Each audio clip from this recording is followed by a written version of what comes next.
جناب اسمانوف، نخست پیروزی رو برای شما مبارک میگیم. تشکر. سوال اولی هم این است که چون شما به عنوان نامزد از حوزه یک مندتی برنده انتخابات شدید، یعنی پیروز شدید. بله.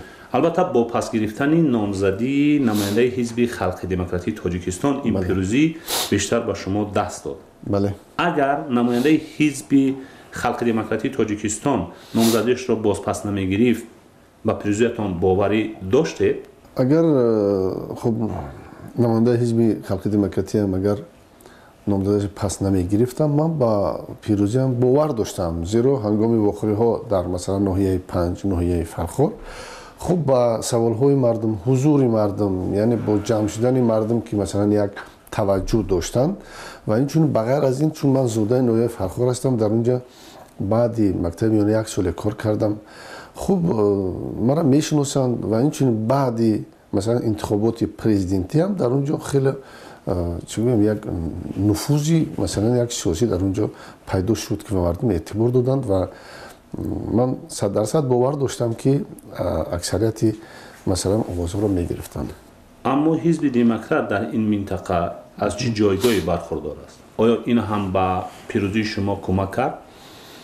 بله، از اون حزب دموکرات در اونجا مثلا امروز قریب 200 نفر هستند و ببینید چه بعد انتخابات پرزیدنتی مثلا و امروز انتخابات پارلمانی مثلا اعضایان حزب دموکرات که فعال بودند ولی توجه جوانان به ما زیاد شدند.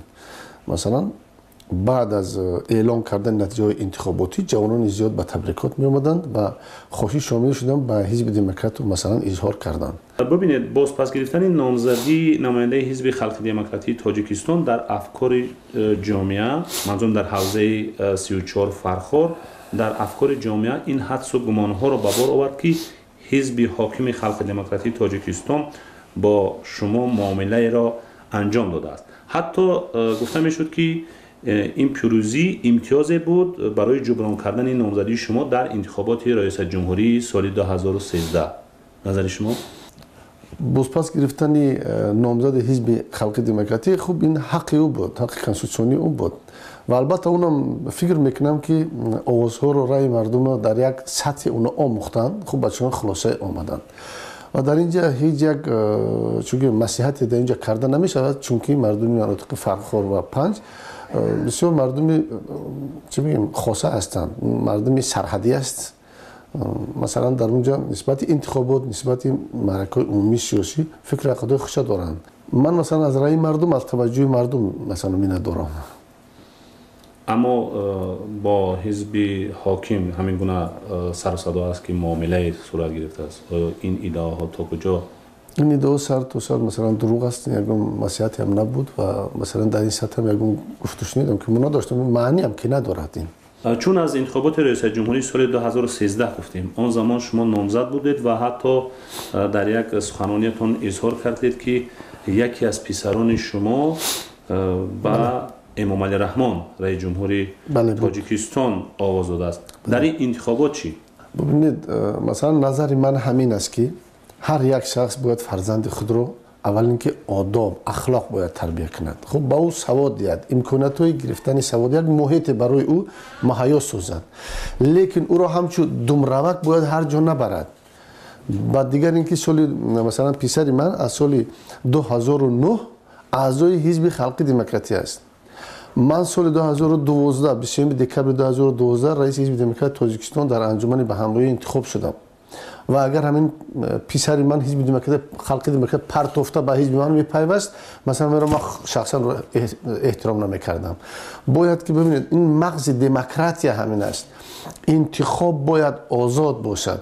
اگر من در عائله خودم برای انتخاب فرزندان که اعضای عائله خودم اگر یک رژیم در اونجا مثلا مهیا کنم یا که چی کنم، خب فکر میکنم در آینده و پسر من البته جای خودش در جامعه نمیابد و همچنین یک دمروک و یک آدمی بگم در جامعه یعنی پاسیو، یعنی که با تربیت میگیرد. از این رو آزاد هستند و در انتخابات هم خب هم معلوم است که چسک انتخاباتی کابینه دارد، اونجا پنهانی است. خب کاغذ قطع کرده در قوطی میپرتویند و حتی من با اون نپرسیدم که مثلا تو با کی آواز دادی. پس معلوم می شود که در خانواده شما تنها خود شما اعضای حزب دموکرات هستید، یعنی دموکرات هستید. بله؟ ببینید مثلا دختری من، زوجه من، پسر من، دو پسر دیگری من که مثلا 18 ساله هستند، اونا اعضای حزب دموکرات هستند. خب جناب اسمانوف، همکنون حزب دموکرات حزب پارلمانی شد، یعنی وارد پارلمان شد، حزبی که در گذشته از نیروی مخالف سرسخت حکومت فعلی بود. شما این راه را یعنی مخالفت را ادامه میدید یا چی؟